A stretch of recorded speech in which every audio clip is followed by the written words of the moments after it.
जय श्री कृष्णा। हर हर महादेव। लोमस ऋषि की कथा। लोमस ऋषि एक महान तपस्वी विद्वान थे।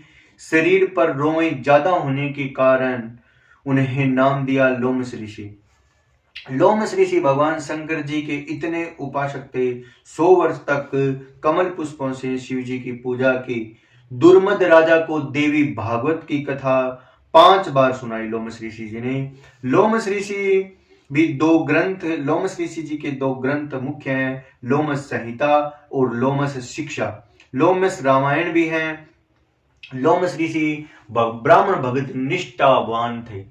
एक लोमस ऋषि की बड़ा विशेष कथा है लोमस ऋषि की। लोमस ऋषि नित्य प्रति ब्राह्मणों के चरणों को धोकर चरणामृत पान करता था। ब्राह्मणों का चरणामृत पान करते करते उनकी कुछ वर्ष बाद भगवान ने उनकी परीक्षा ली। ब्राह्मण में कितनी निष्ठा है लोमस ऋषि जी की। तो लोमस ऋषि जी, जहां एक बार ऐसा हुआ, लोमस ऋषि को कहीं भी ब्राह्मण दिखाई नहीं दिया।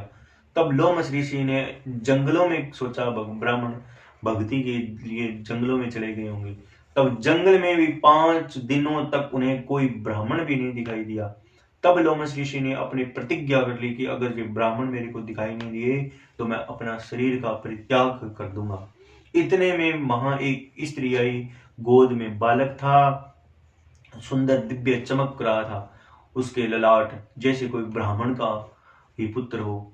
तब उस लोमस ऋषि उस महिला से पूछा, हे देवी, जो आपने इतना सुंदर दिव्य बालक ले रखा है, यह तो एक तेजस्वी ब्राह्मण का पुत्र लग रहा है और आप एक शूद्रा सी लग रहे हो।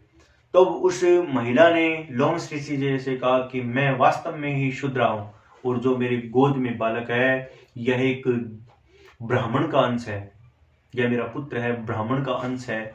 तब लोमस ऋषि मन में ऐसा ही विचार नहीं किया कुछ भी वो ब्राह्मण कितना गिरा हुआ है जो एक शूद्र को अपनी ही सैया पर सुनाया, उसमें 1% भी ऐसी भावना नहीं आई। लोमस ऋषि जी ने मन में विचार किया कि यह ब्राह्मण का अंश है। तब उसी वक्त लोमस ऋषि जी के भूमि पर देखा तो एक गड्ढे में जल था।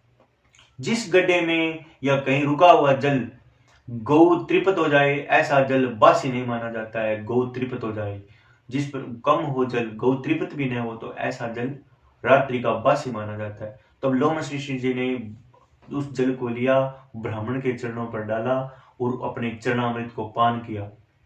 ब्राह्मण के चरणों का चरणामृत पान करते ही वह देवी और बालक भगवान का रूप बन गया। तब लोमस ऋषि जी से कहा कि हम तुम्हारी परीक्षा ले रहे थे भी आपकी ब्राह्मण में कितनी निष्ठा है।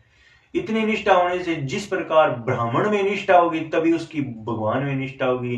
तब हर व्यक्ति को ब्राह्मण के चरणों में निष्ठा और श्रद्धा होनी चाहिए। बोलिए श्री वृंदावन बिहारी लाल की जय।